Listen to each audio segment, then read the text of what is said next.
So here we are with episode 3 of Chatting with the Icons, and today I'm talking with Stanley Elle. He is known worldwide, has traveled all throughout Europe, and has even come to Asia and Taiwan, teaching Vogue and judging. He's been in ballroom for decades and decades, known for his Vogue Femme, old way, new way, everything. What can't Stanley do? I don't know. And it's such a pleasure to get to talk with you today, Stanley. So thank you so much for doing this.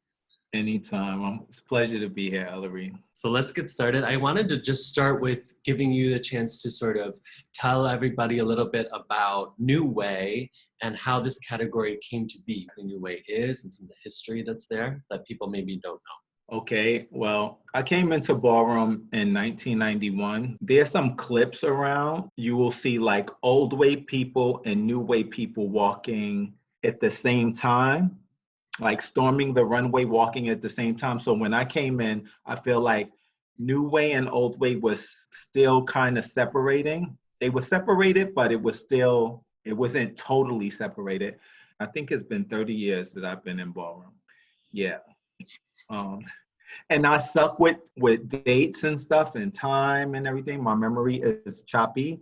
So New Way to me is a category that is comprised of an abstract field, sort of like agility and athleticism. Then there's the gymnastics component, and then there's the contortion component.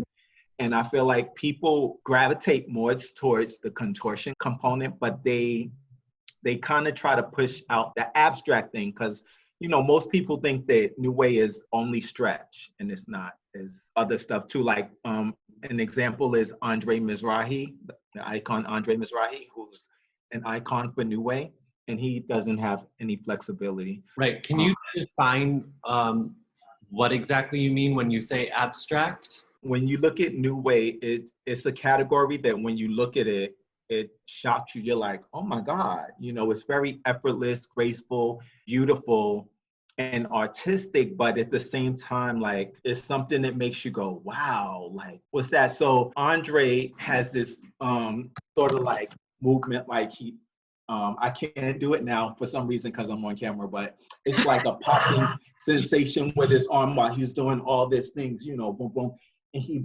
his New Way is very bouncy, and he gets on top of his head and does headstands, and the feet are going and all that. So that's what I kind of mean when I say abstract, like it's these movements also, which is, you know, very artistic and mechanical, but things that make you go, oh my God, do you see that? Like, wow, you know? So you'd like to see, basically what you're saying is see more people understand New Way to be more than just stretch, because there is this sense that, oh, I can't do this category because I don't have that stretch. And that's not true, because you can walk the category without any stretch. Would you say that's true? Yes, you can, because Andre does it.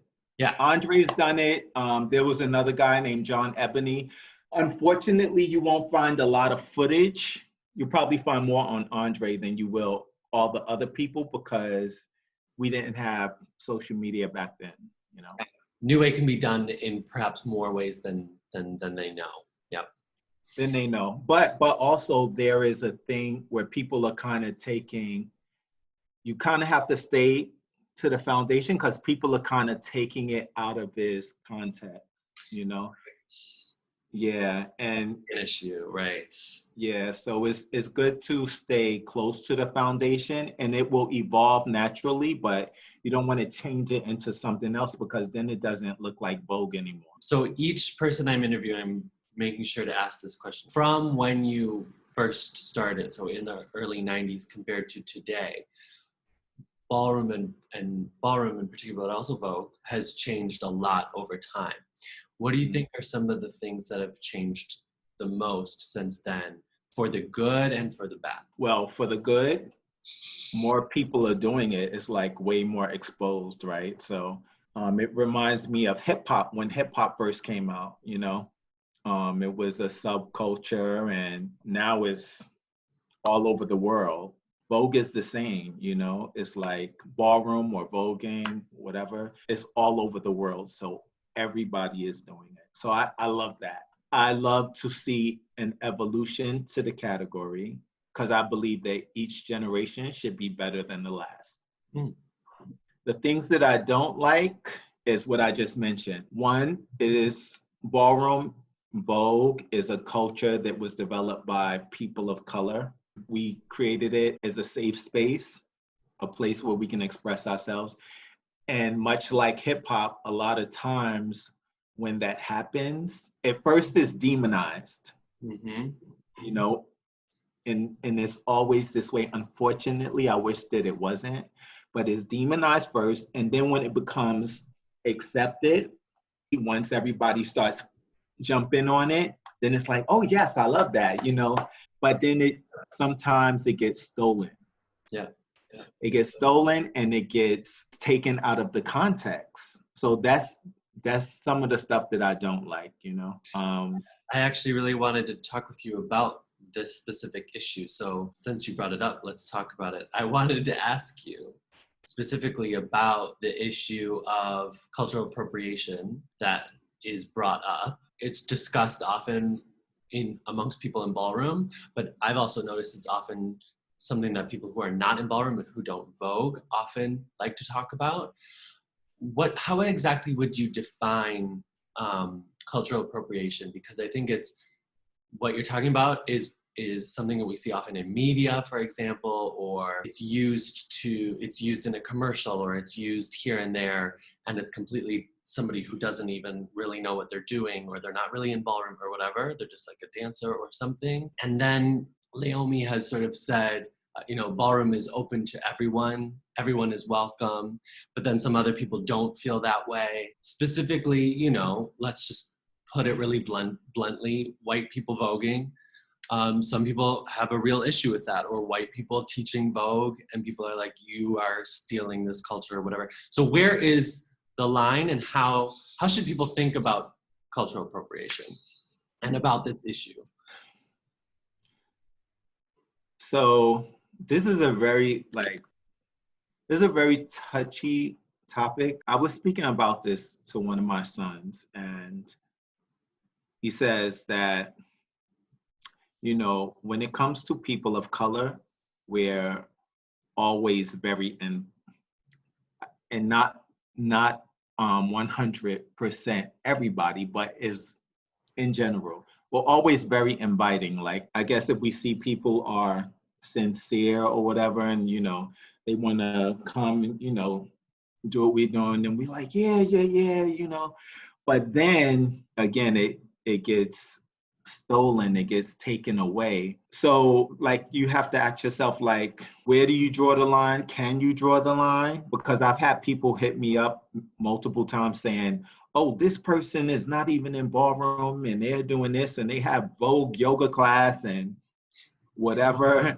And I'm like, you want to fight the powers, but at the same time, it's like, can you fight everybody all over the world? It's really tough, but I just think we have to do everything that we can to protect what's ours, because again, unfortunately, it gets stolen so much. But I also don't think that we can attack everybody, because some people who come into ballroom that is white or non-Black or not a person of color, they're sincere allies. For me, I can't be against white people coming into ballroom, but I'm also not going to let them appropriate it or steal it, I was just watching something the other day. Somebody took something that Leomi, a artist, that Leomi has this move that she did, and you can blatantly tell that the artist was inspired by Leomi. Didn't hire her, didn't give no credit, nothing,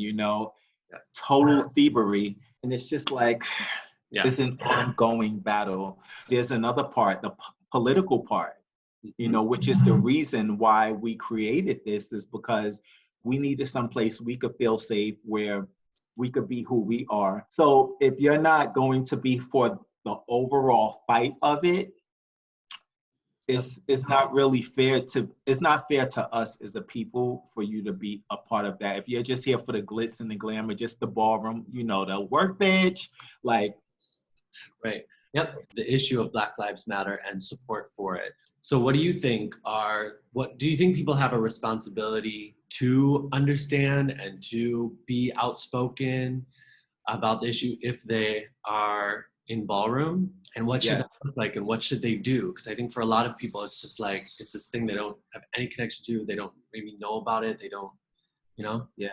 In some countries, there's a very small percentage of people of color. Look, we're all human and we all know right from wrong. So a lot of times it's not that people are like, oh, I didn't know that was happening. Sometimes it's happening right in front of your face, but you turn a blind eye to it.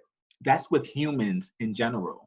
If something doesn't directly affect you, Yeah. a lot of times, then you're not so emotionally attached to it. But when you're a part of ballroom, I think it's important that you understand what it's about, and that comes in learning the history. Why did these people have to do this? Let's go into this segment that I want to talk about teaching. In Taiwan, we only have maybe a dozen, 15 or so people on this island who are teaching Vogue, whether it be Old Way or Vogue Femme or whatever.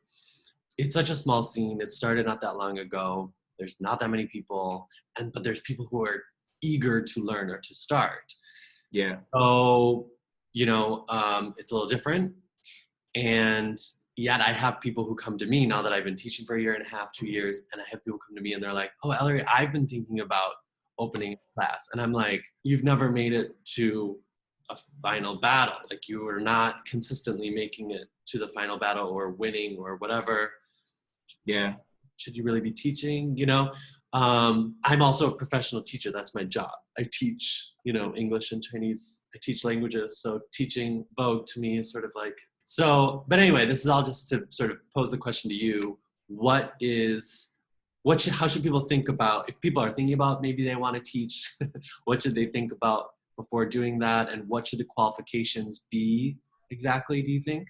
I do take into consideration that in certain places, you're not going to have someone that's very experienced, right? So in certain places, you have to just work with what you have, and if someone doesn't have all of those accolades and everything, and they want to teach, then that person should be trying to get as much information as possible. Me as a teacher, if I'm going to teach something, I want to make sure that I'm giving out the right information. I just want to make sure I'm showing people the right things. That's what a teacher does, is to educate. If you're not educating and giving out good information, and if you're not seeing proper progress from your students, then it's like, why are you here?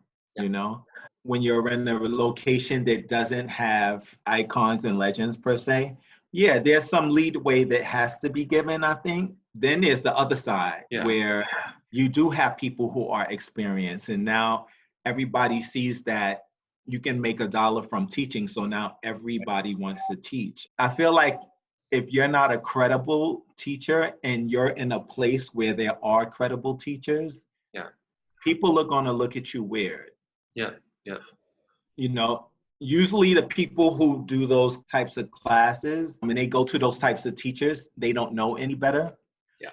But if they're really engulfed in what they're being taught, they're going to find out, and they're going to start comparing and being like, especially when it comes to ballroom, because it's not like a ballet class. Some of my students, they tell me, oh, you can just sit down and tell us what to do. And I'm like, no, I can't do that, because I can't tell you, okay, tendu, glissade, releve, plie. Right. Yeah. I have to actually show them what to do. Right. And if you can't properly do that, then. Well, and how to take people through it as well. Like, where do you start? How fast do you go? All of these things are really important, Right.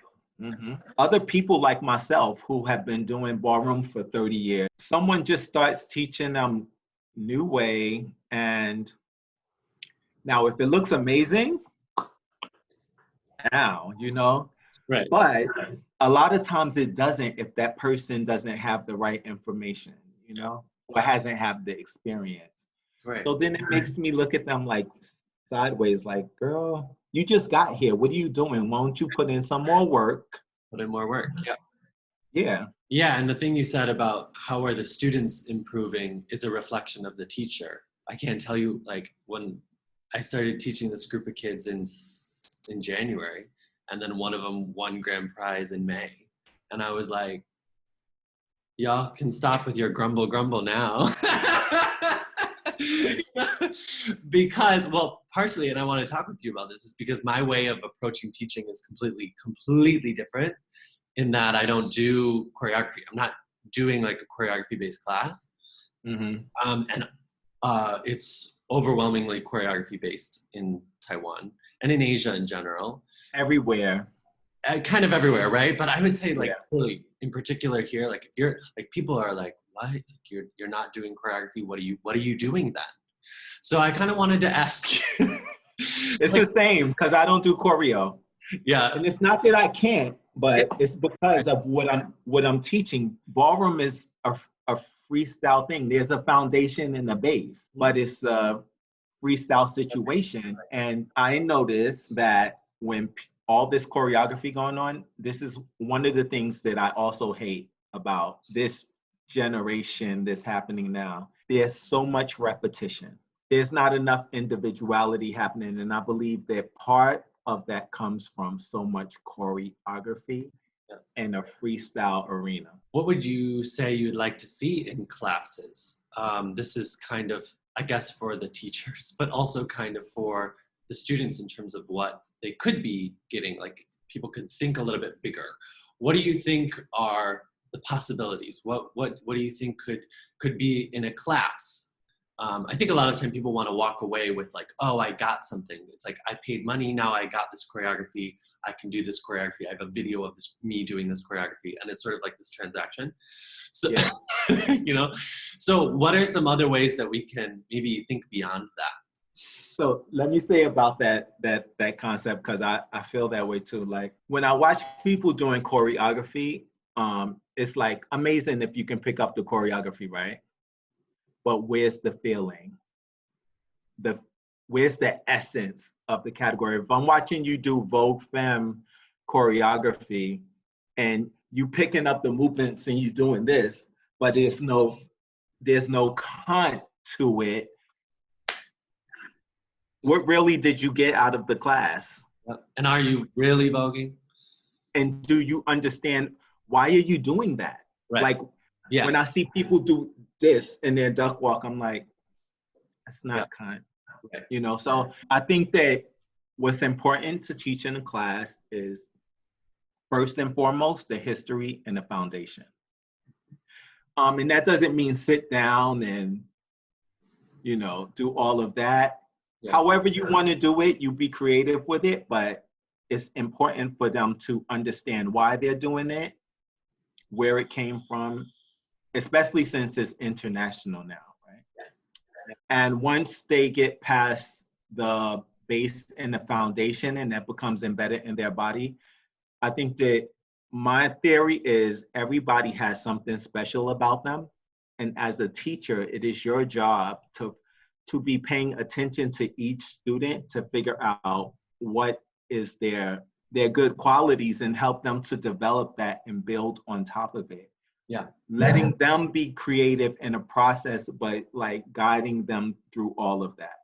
Yeah. And that's how a person develops, and they start to find out like what they have to bring to the table. Yep. Couldn't agree with you more. One of my main goals is always, I don't want you guys to dance like me. I don't want a bunch of Ellery lemmings. Absolutely not. So I want to see your creativity. I want to see you come up with some of your own moves. You add your own flair. You add your own attitude. What do you feel? Bring that out. And so much more than, there's so much more. There's so much there that you can play with, that you can bring out. And it's, I don't want to see a bunch of people voguing like no. I want to see you. Yes. Some people find that flattering. And you know, another thing is, I also tell people when I say that, like, I get pride out of when people like, oh my, tell to one of my students or one of my kids, they're like, oh my God, you're so amazing, blah, blah, blah. Who taught you? And they're like, oh, Stamelon. And they're like, really? Like, I love it. I love it. I feel like some people get a kick out of people being able to relate their students to a particular person. Right. Some people like that. People like it, yeah. I hate it. I think that the person who's the student is at a disadvantage. Yeah. Because they don't understand who they are. Right. They only understand who they're learning from. Right. Right. Yeah, I talked with Nyambi a little bit about this, developing your own personal style is sort of how she phrased it. But I think a lot of people find that very difficult because they don't know. They're like, I don't know. What else would I do? You know? Yeah, it's easier said than done, I guess. It's a process because so I'm not totally against choreography, but I feel like you have to be a very smart person to do choreography because you have to know how to separate yourself from the choreography. You know, and then you can apply whatever you've learned in a class of choreography to your own thing, but you have to separate yourself from that, or else you'll end up looking like a replica. Right. You know, choreography for beginners, it can be choreography for beginners, but just the base foundations. Yeah, but there's not any of that. You are thrown into the deep end. I mean, and that's why I started teaching. I had also not just foreigners coming to me, I want class in English, but I went to so-and-so's class. I couldn't keep up. I know nothing. And you're going to have me go and dive into the deep end. It's like, I'm just going to drown. What are you talking about? You know? Yeah. Yeah. So, yep. So yeah, it's kind of tricky. So, and again, that's the only reason why I started teaching was to fill that gap. You know, that was really needed. So it's all about like the ego of the teacher, and you have to be egoless if they're actually good teachers. You know. Yes. And there's just that's why I said some teachers. I don't want to just say like lay ego on them, but that's what it comes across as. Because you have a whole bunch of replicas out here, but who's the individual? Who's the groundbreaking star? You know, who's different? Yep. So and then you have teachers who really are concerned about individuality and, or maybe some of the choreography teachers they don't. And this goes back to you should be doing research. You should. Me as a person who has been in ballroom all this time, I know what it gave when I came into ballroom. So I know what these kids need to learn. Yeah, right.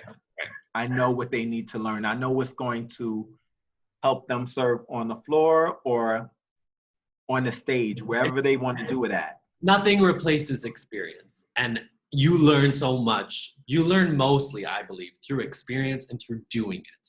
I say that all the time. Like, you just have to keep doing it because as you do it more and you practice more, you get better. As you do every single battle, you walk away from the battle and you learn something. You're like, you have no choice. You have no choice but to, especially if you love doing it, you know? Yeah. So, yeah. Basically, I want to wrap up with asking you, I really want to get to this one. Okay, so really quickly about houses. When someone is asked to join, two things. When someone is asked to join a major house, what should they think about what should they consider before they join? And two, what are the pros and cons of just staying a 007? And why do some people choose to just stay a 007? when you are looking into joining a house, I think what's important, of course, is connection, but you want to go someplace that's going to nurture you, right? If you're not being nurtured, then, why are we here? But I think it's also important to understand, because people see like Pose and all these whatever ballroom shows are on the internet or whatever, and they're like, "Oh my God, family!" And it's like, yeah, ballroom is about family, but you have to think about your own family. Like everybody has a family. Well, I'm hoping that everyone has a family of some sort that they come from. Families are not perfect, right? If your original family is not perfect, then you can't expect your ballroom family to be perfect, right? So I think that's a big misconception with a lot of people coming, especially coming into ballroom now, is that they've seen Pose and Paris is Burning and Legendary, and they're like, oh my God, a bowl of cherries. And it's like, no. All right, so when we're doing intake in the House of Milan, I make sure that I tell people that, because people just have this concept that things should be done a certain specific way. And in life, there are so many different ways of doing everything. But what was the other question? The other was, what are the pros and cons of staying a 007 and not joining Major House? And why do some people choose to do that?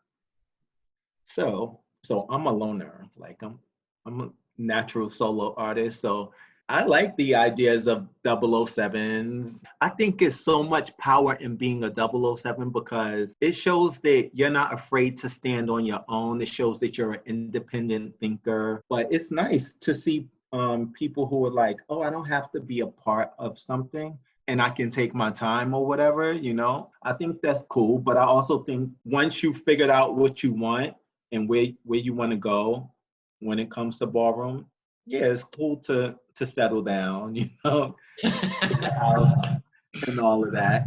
Yeah. Because there are people who would just be like, oh, you're in Botswana. I want to put you in a house because I want to have a chapter in Botswana, which is stupid. But then there's the other side. Like, again, I've been in ballroom 30 years. Like, it's not rocket science to me. I consider myself I tell people I have like the eye of Agamotto, where when I go into a room of crowded people, I'm not just going to pick anybody. I feel like I can tell who has that it factor, whether they're developed or not. Because another thing that people do is they look for the obvious prospect, the diamond. They wait until someone is a diamond and then they want to be like, oh yes, come to my house. But they never look at the person who hasn't been polished yet. Right. Who has potential and you can nurture them and they end up being the diamond. So I think when it comes to those types of situations, sometimes it's not rocket science. Who's going to get the job done, who's going to put in the work. And then sometimes you don't know. There are people who just want to put people in for the sake of saying. All right, well, let's wrap up with just, you've been to Taiwan. So what was your impression of the scene here? What would you like to see more of? What would you like to see less of? I loved Taiwan when I went. It felt very comfortable, and everybody was lovely. Most of the time when I travel, like the energy is always really good. I don't know if it's a artistic thing, a dancer thing, whatever, but the energy is usually really good. There's been very few times that I've traveled and I was turned off by energy, and everybody at the ball was they were all amazing. So what I love to see is I love to see people grow. So I like to see where people started from and then to see them 2 years, 5 years later, and I'm like, Yeah. oh my God. Yeah. So it's like kids. It's like your kids. You're like, oh my baby. Like, Yeah. so yeah, I just love to see it growth. I love to see the love. I just want to see people continue to stay true to the culture, true to the history, and enjoy ballroom. Great. Well, I think that's a perfect place to stop, or to end, I should say. So thank you so much, Stanley. Where should people find you on social media? I know you're on Instagram. Anywhere else that people should follow you? I'll leave links below. Oh yeah, just Facebook and Instagram. Well, thank you so much. Thank you so much for doing this. Really, really appreciate it. Course. We hope to see you back here again someday if this COVID nonsense ever goes away. Yeah, I'm hoping. Yeah. All right, cool. Talk to you soon. All right, Ellery, have a good afternoon, right? Yes, afternoon now. Yep. All right. All right. Take care. Bye-bye.